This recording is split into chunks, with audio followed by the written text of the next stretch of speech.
सम्पूर्णमा म प्रकाश Saud welcome स्वागत छ मेरो ब्लगमा। सधैँबार जस्तै यहाँहरू माझ सानो ब्लग आज पनि पस्काउने कोसिस गरिरहेको छु र कसो लाग्छ मेरो ब्लग सबैजनाले हेरेर जस्ताको त्यस्तै कमेन्ट गरिदिनु होला भन्न चाहन्छु र भिडियो मन पर्यो भने शेयर गरिदिनु होला, च्यानल सब्सक्राइब पनि गरिदिनु होला भन्न चाहन्छु। र आज म यतिखेर यो भिलाज मलको यो पार्किङमा छु र यहाँको दृश्य यहाँहरूलाई प्रत्यक्ष देखाउने छु। कसो लाग्छ तपाईहरुलाई कसो लाग्छ कमेन्ट गर्नु होला। र म यति बेला ठ्याक्क यो भिलाज पार्कको यो तलाबमा छु हैन, यहाँ को तलाब यो देखाउँदै छु र यहाँ हाँसहरु मजाले खेलिरहेका छन्। कति रमाइलो छ है, कति सुन्दर छ, कति रमाइलो छ।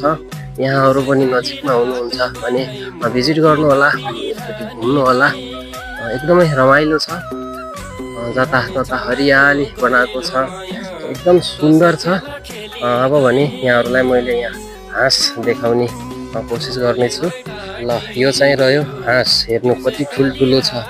ओहो हेर्नु त कति ठुल्ठुलो छ, मजाले खेलिरहेको छ पानीमा। एकदमै रमाइलो छ यो ठाउँ। हेर्नु त क्या मजाले उतातिर खेल्ने ठाउँ, यस्तो मजाको छ। र यहाँ एकदम सुन्दर छ, तर यो प्राकृतिकले बनेको चाहिँ होइन, यो सबै बनावटी हो। यस्तो मदमा पनि हेर्नु त कति पैसा खर्च गरेर कहाँको माटो, कहाँको मल होइन, कहाँको यो बिरुवाहरू लिएर कहाँको यो घाँसहरू रोपेर यस्तो मजाको बनाएको छ। हरियाली कस्तो राम्रो बनाएको छ। यो भने ठ्याक्क यहाँबाट पारी जानेको लागि यो पुल बनाएको छ।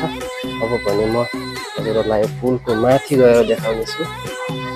फाइनली अब भने म यहाँ पुलको माथि आइसकेको छु।